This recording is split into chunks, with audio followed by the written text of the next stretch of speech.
What's going on, guys? Welcome back to another episode of Jacob Wall Fishing. Out here with my good buddy Dustin.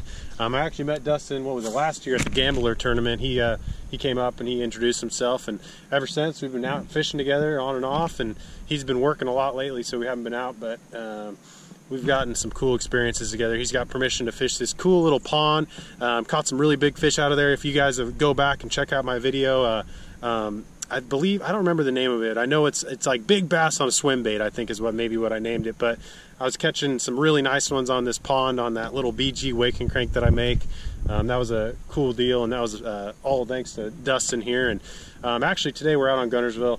Pretty dreary day. This actually reminds me so much of last year. Around the same time of the year we got on a good frog bite. And I'll be honest with you, we've been fishing for the last hour and a half, and frog bite's good again. We've gotten some nice bites, got some good fish in the well. I'll give you guys a sneak peek. And this is Dustin's side there. He's got a couple of chunks in there. And then I got my side here. I got one real nice one and another solid one. They're going crazy, but we're gonna show you guys those clips. We're gonna keep fishing around. I figured I'd do an introduction. I was just telling Dustin I haven't had a day on the water where I felt like I could make a good video out of it, and today's a day where I feel like I could educate you guys a little bit, share some info with you, share some cool fish catches. Got some really cool blow-ups that he got real close to the boat. We're gonna keep frogging around, do a little bit of speed worm, burner worm fishing. We still got some stuff we want to check out with the chatterbait. So hopefully you guys learned something. Hopefully we got more fish content to share with you. And if you're not subscribed to my channel, please hit the subscribe button, like this video, share it with your friends, whatever. This is hopefully it's going to be some good fall information for you guys for Guntersville or any lake that you fish that has, you know, a mixture of grass. We're going to primarily be fishing grass today. We might focus on a little bit of you know, some shell bed stuff, but it's primarily going to be on the edges of grass. So follow along, guys. Hope you enjoyed today's video, and like I said, subscribe to the channel if you're not already. So stay tuned for some good fish catching action.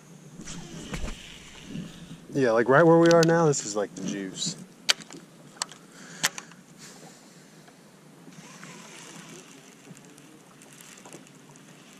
You'd think one of them would smoke this damn worm up there. There's one. That's a good one, dude. I literally said that, and he came out and was like, "Oh, I'll prove you wrong. That's a good one, dude. That's a 4-pounder." 3-pounder. Yeah, I'm gonna flip him. Yeah, he is. Dang, that's a skinny one. I literally said, "Do you think one would eat this up there?" Look at that thing, skinny mini. Barely got him too. I've been catching a couple out there. I don't know if it should be a 5.5 pounder. Big old head on that thing. Yeah, it is. You guys in there hear me say that? I was like, oh, there should be one up on this point. It should bite that speed worm. And I think literally 5 seconds later, this guy loaded up on it. He didn't really hit it that hard, just kind of ticked it. You gonna live well and see if we can get a good pick? It's a nice fish. Didn't fight that hard for how big it is. That one there, you're going to have to push in that little white thing. Do you want to do this one then? Well, they're together. Same. Oh, okay. The light bulbs look great too, don't they? Oh, dude, they're cleaner than mine always are. That's a 4-pounder, don't you think? God, his eyes are all shrunk back in his head. That was on a junebug speed worm, just a standard size speed worm. I think like 3/16 ounce weight. Little 4-aught hook. That fish bit it just slow rolling it over the top of this. It's like a mixed grass point right here. It's an underwater point. If you didn't have mapping cards, you wouldn't know it's even here. The bank doesn't really change at all. It's just kind of a straight bank. But right up here where this dead standing tree is, there's an underwater point that's got some, you know, mixed grass. You got eelgrass kind of coating the bottom, and then you scattered throughout. You got some coontail. You got a little bit of pond weed, is what we call it. There might be a little bit of milfoil up on that point, but speed worm or a burner worm is a really good option for this kind of deal because you can get it down in the grass, and especially with an unpegged weight, you know, the weight will get down in the grass, but then the worm itself will kind of hover up on top, and it gives those fish a good target to get to it. You know, Dustin's throwing a chatterbait. That's another really good option if the fish are a little more active, but I didn't want to throw two of the same thing, so while he's covering it with a chatterbait, I'm chucking around the speed worm.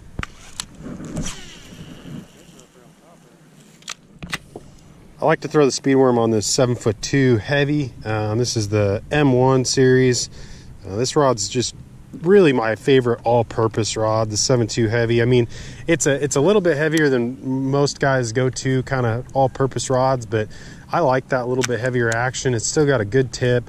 I can't really get away with throwing treble hooks on here. You know, it's more for single hooks, but I can throw a spinnerbait on this rod. I can throw a Texas rig. I can throw a jig. I can throw, I mean, buzzbait. You know, you name it, I can pretty much throw on here. Besides treble hooks, I'm not a fan of this rod for treble hooks, but for a single hook, this is like one of my go-to rods. Works great for this light Texas rig, and I got that paired up with an 8:1 gear ratio, and I believe this is 16-pound fluoro on there. Just a good overall combo. You know, you could get away with lighter line. I like, you know, I'm kind of a heavier line guy. I lean towards that 16 or 15 for this kind of technique, because if you hook a big one like that and you've got real thick grass around, you don't want that fish to dive in there and then you have to worry about breaking it off. And so, you know, that extra heavier line's a little reassurance that you're going to put that fish in the boat. But that's the combo. Like I said, 3/16 weight, 4/0 hook, you know, speed worm. See if we can get some more for you guys. Is it popping? Back there it is, yeah.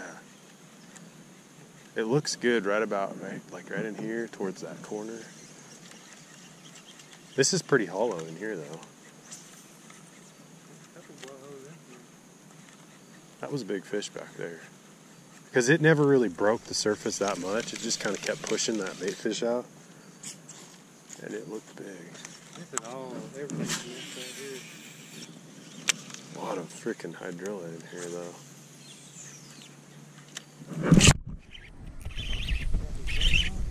My drag must be a little loose. Yeah, I got my camera on. I wasn't even looking.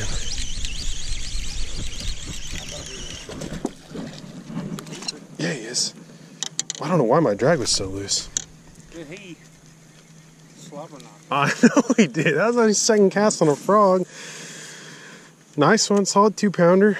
Got that on the Savage Gear frog. We're just kind of junk fishing right now. And we were over there back on that point where I caught that 4-pounder a minute ago, and Dustin's like, man, that corner looks like good blown in grass. And it's not really good blown in grass, but it's good mixture. There's a lot of hydrilla here. Get this guy back. Well, I mean, it looks like blowholes all through here. It does. He was kind of on that back stuff. He was. Is it popping? Yeah, and then all of a sudden,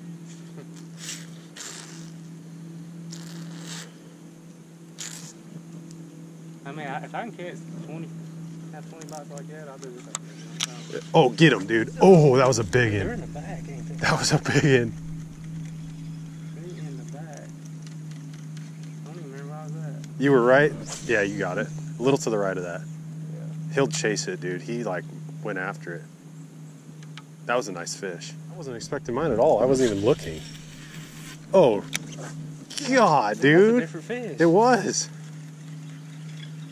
Oh, dude, you see the bait fish move when my line hit the water? Those were shad. Those weren't even bluegill. Got him. They're in here, dude. Get over here. I can't even move him. He's so piled up. His mouth's probably open. It's not even that big. He's just...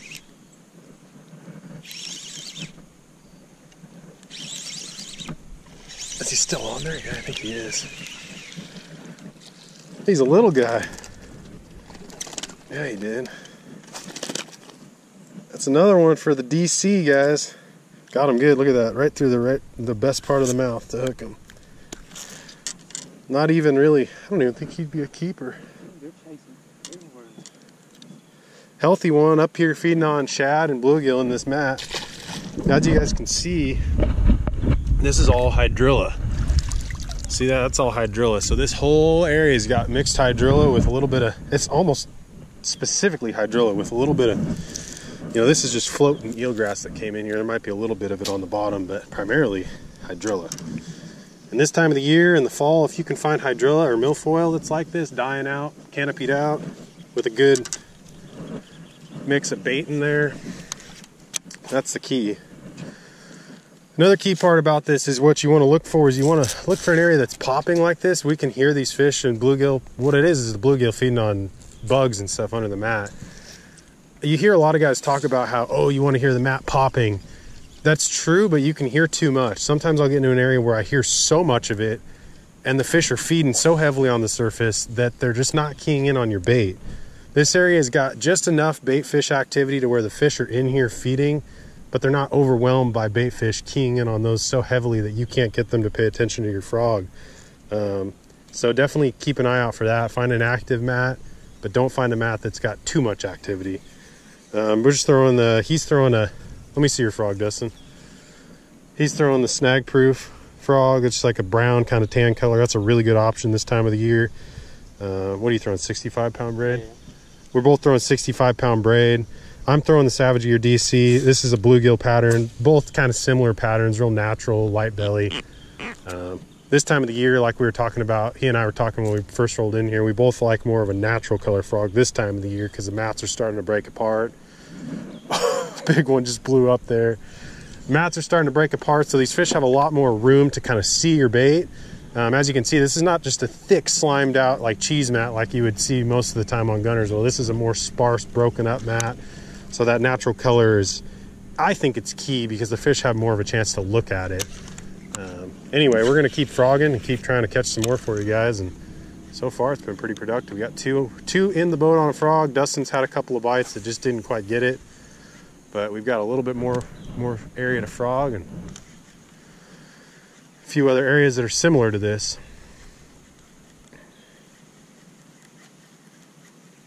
I'm throwing my frog on my favorite frogging rod. This is 7.3 extra heavy Phenix Feather. Really, really good rod for a frog. Dustin, what are you throwing your frog on? What rod? What's the action of it? 7.3 heavy. 7.3 heavy. So I mean the extra heavy feather is almost like a heavy. It's like in between a heavy and an extra heavy. His is a 7.3 heavy. I mean almost the exact same setup, same line, 65-pound braid. I'm throwing that Phenix Hydra braid. Really, really good slick braid. Casts really far. Cuts through the grass really good still. Anyway, we're both throwing real similar stuff. I just kind of want to break that down for you guys so you had an idea. We're not throwing, a lot of guys like to throw like a 7.6, 7.7 rod. Oh, I think that was a gar. Or is that a bass?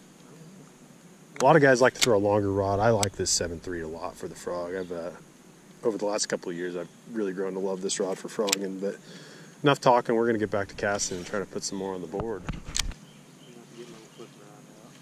This little half-ounce jig's having a hard time. There it goes. Oh, get him. That's a big one, dude. That's a big one. That's probably the one I saw blow up. Oh, that's a nice one. We got him down there. Oh, that's a big one here. I'll get out of your way. Oh, there's a 5-pounder. That's awesome, man. Good job, dude. That might have been the one I saw when we were way back in there when we first started. Nice one, at least a 4 something. Yeah, I know what we're doing. Heck yeah.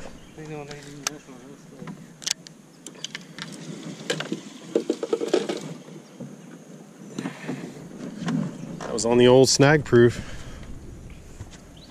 Sweet. I know, I think that's the key because I wasn't paying attention on mine either.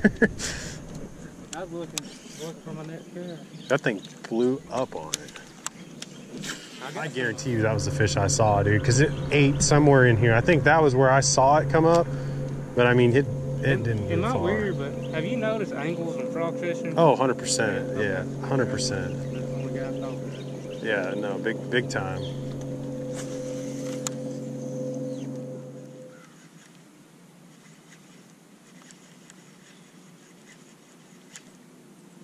Oh my God, another giant. Oh, that might be bigger. So this is what Guntersville frogging's supposed to look like. Epic, dude. No, maybe it's a little smaller than that first one. Oh, it's a nice one. Killing it. Oh my God, that's another 3 1/4, 3 1/2 at least. When you get them off that grass, show them to the camera. nice one, man. Dustin may work for heating and air companies, but he can slam on a frog, man. This guy fishes like once or twice a month, and he's out here kicking my butt. Oh, right there. One big enough. Right in that? Yeah, I see it. He's to the right. He might come over to it. Dude, I mean, that thing comes plumb out of the grass. I didn't see that one, but I heard it. I looked over when you set the hook. They're in here big time. I set the hook on there. This is so fun. That's not a small one either. It's not as big as yours, I don't think, but it's not tiny. Oh, it's a decent one. That's a decent one. Check that out, guys. I'm catching the little ones. Dustin's over here schooling me on the good ones, but I mean, that's not even that little. That's a solid 2.5 pounder. I'll throw him in my side. Water's cool enough now, guys. I mean, I know some people will probably give us crap for putting them in the well, but we're just having fun. We're gonna get him back. We've only been out here for about 45 minutes, so. Oh, there he is. That's him. That's a big one too.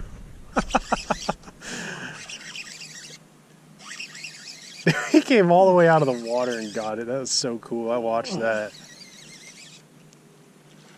Is the owner? I think so. Oh, I see his tail. That's a nice fish. Oh, that's a big fish. Don't break your rod. That's a good one, dude. Good one. Fatty, man. That's a 3-pounder, right? High 2s. Looked bigger when he ate it. No, it's close to 3. He's got to be. Man, he ate that thing.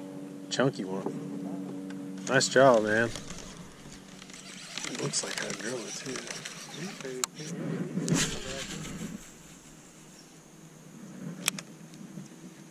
One area of the lake where there actually is grass and there used to not be. Big dude.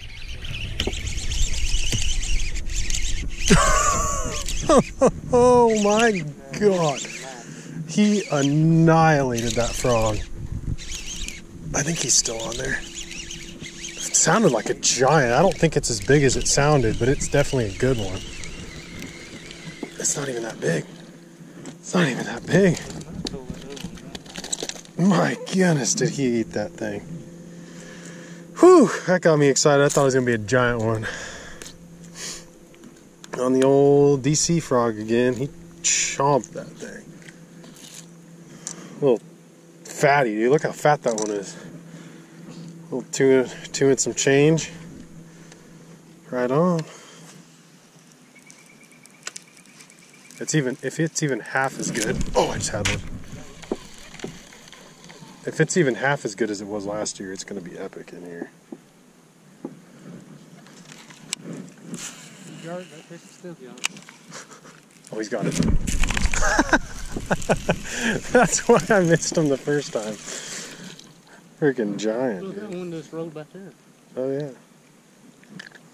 That's a huge one.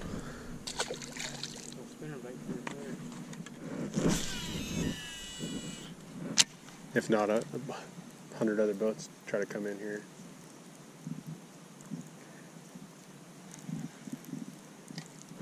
There's one.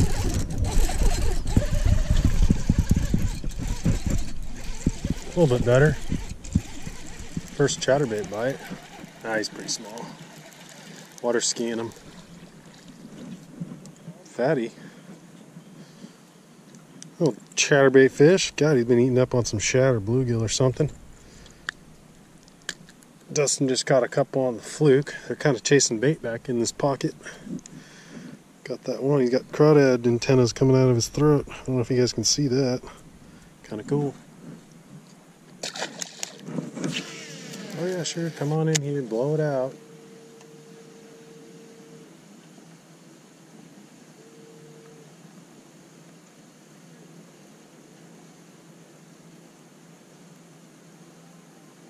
Oh, dude, there's a big one. Freaking hammered this crankbait. Oh, yeah. That's not as big as I thought, but it's a solid one. Dude, it chomped this thing.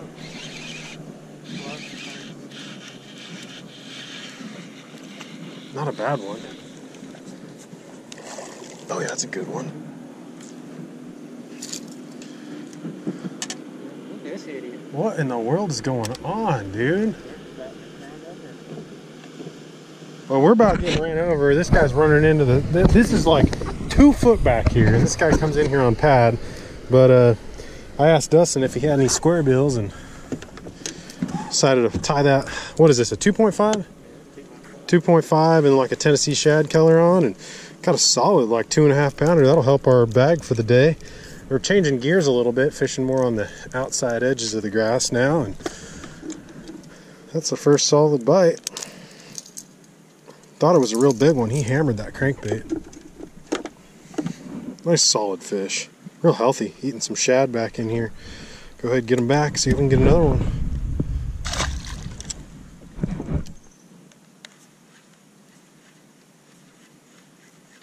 Oh, dude. Giant one. Oh, no. Well, guys, that's going to wrap it up for the day. Fun day out on Guntersville. Caught some nice fish. Dang, we missed some big ones. I know Dustin missed, one. I know he missed one or had a good one on. I don't know if I'm going to show you guys that or not, but he had a real nice one on a frog. And then I had like 2 that came off, or no, 1 that just didn't get it.